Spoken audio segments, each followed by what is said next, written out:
முன்னாள் அமைச்சர் KT ராஜேந்திர பாலாஜி மீதான மோசடி வழக்கை சிபிஐ வசம் ஒப்படைக்க வேண்டும் என்ற உத்தரவு தற்போது பிறப்பிக்கப்பட்டிருக்கிறது. விருதுநகர் மாவட்ட குற்றப்பிரிவுக்கு சென்னை உயர்நீதிமன்றம் இந்த உத்தரவை பிறப்பித்திருக்கிறது.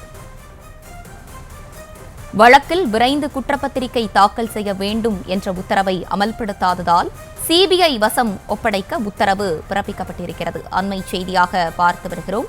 முன்னாள் அமைச்சர் KT ராஜேந்திர பாலாஜி மீதான மோசடி வழக்கை சிபிஐ வசம் ஒப்படைக்க வேண்டும் என விருதுநகர் மாவட்ட குற்றப்பிரிவுக்கு சென்னை உயர்நீதிமன்றம் உத்தரவை பிறப்பித்திருக்கிறது. வழக்கில் விரைந்து குற்றப்பத்திரிகை தாக்கல் செய்ய வேண்டும் என்ற உத்தரவை அமல்படுத்தாததால் சிபிஐ வசம் ஒப்படைக்க இந்த உத்தரவு பிறப்பிக்கப்பட்டிருக்கிறது.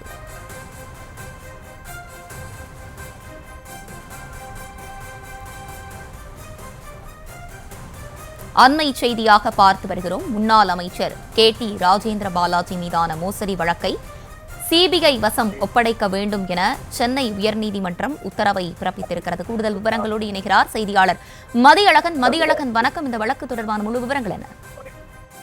முந்தைய அதிமுக ஆட்சியில் அமைச்சராக இருந்த KT ராஜேந்திர பாலாஜி மூலம் ஆவி நிறுவனத்தில் வேலை வாங்கி தருவதாக கூறி விருதுநகரை சேர்ந்த அதிமுக முன்னாள் பிரமுகர் விஜய் நல்லதம்பி என்பவர் சாத்தூரை சேர்ந்த ரவீந்திரன் என்பவரிடம் 30 லட்சம் ரூபாய் பணம் பெற்று இருக்கிறார்.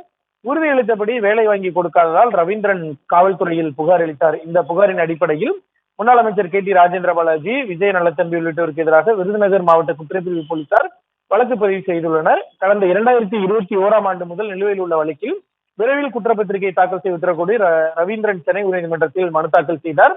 ராஜேந்திர பாலாஜி முன்னாள் அமைச்சர் என்பதால் அவரது அரசியல் செல்வாக்கு காரணமாக வழக்கில் இன்னும் குற்றப்பத்திரிகை தாக்கல் செய்யப்படவில்லை எனவும் மனுவில் குற்றம் சாட்டப்பட்டிருந்தது. இந்த மனுவை விசாரித்த சென்னை உயர்நீதிமன்றம் வழக்கில் விரைந்து குற்றப்பத்திரிகை தாக்கல் செய்யுமாறு கடந்த நவம்பர் மாதம் உத்தரவிட்டிருந்தது. உத்தரவை அமல்படுத்தியது குறித்து அறிக்கை தாக்கல் செய்வதற்காக இந்த வழக்கு நீதிபதி P. வேல்முருகன் முன்பு இன்று மீண்டும் விசாரணைக்கு வந்தது.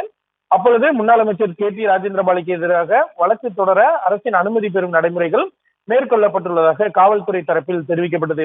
இதற்கு அதிருப்தி தெரிவித்த நீதிபதி உயர்நீதிமன்ற உத்தரவு அமல்படுத்தப்படாததால் அந்த உத்தரவை ரத்து செய்து உத்தரவிட்டார். மேலும் தமிழக போலீசாருக்கு நீதிமன்ற உத்தரவை அமல்படுத்த நேரம் இல்லாததால் இந்த வழக்கினுடைய விசாரணையை சிபிஐயிடம் ஒப்படைக்கும்படி உத்தரவிடுவதாகவும் நீதிபதி தனது உத்தரவில் குறிப்பிட்டிருக்கிறார்.